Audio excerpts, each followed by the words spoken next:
கர்த்தர் நல்லவர். அந்த அருமையான நேரத்துக்காக கர்த்தரை நான் ஸ்தோத்திரிக்கிறேன். ஒரு வசனத்தை நான் ஞாபகப்படுத்துக்கு முன்னாடி ஒரு காரியத்தை ஞாபகப்படுத்த ஆசைப்படுகிறேன். ரொம்ப க்ளோஸா இருப்பாங்க உங்க ஃப்ரெண்டோ, உங்களோட ரிலேட்டிவோ, இல்ல முக்கியமான உங்க லைஃப்க்கு இம்ப்ரூவ்மெண்ட் பண்றோம்னு சொல்லிட்டு உங்க கூட கைட் பண்ணிட்டே இருப்பாங்க. திடீர்னு பார்த்தா அவங்களோட சண்டை ஆயிரும். சண்டை ஆயிடுச்சுன்னா என்ன முடிவாங்க தெரியுங்களா? இன்னைக்கு நிறைய பேர் டக்குனு பிளாக் லிஸ்ட்ல போட்டுருவாங்க. அதே மாதிரி உங்களுடைய க்ளோஸ் ஃப்ரெண்டா இருக்கலாம், நிறைய பேர் எக்ஸெட்ரா, நிறைய பேர் பிரியமானவர்கள் கூட இருக்கலாம். சண்டே ஆனவனே பிளாக் லிஸ்ட்ல போடுவாங்க. பிசினஸ்ல நல்லா கூடவே டிராவல் பண்ணிட்டே இருப்பாங்க. திடீர்னு ஒரு சின்ன சண்டை வந்தவொடனே என்ன பண்ணிடுவாங்கன்னா டக்குன்னு பிளாக் லிஸ்ட் போட்டு மூடிடுவாங்க.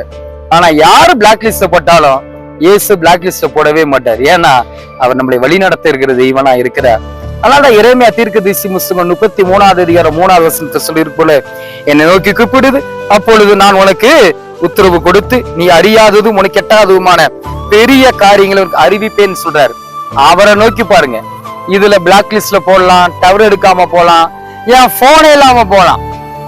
ஆனா போனே இல்லாம கூப்பிடுற ஒரே நம்பர் எரேமியா 33:3 பிரகாரம் நீங்க கஷ்டப்படுறதுல ஆபத்து நேரத்துல நோக்கி கூப்பிடுங்க. தேவன் உங்களை வழி நடத்துவார். கர்த்தர் நல்லவர், அவரை கூப்பிடுங்க. ஆமென்.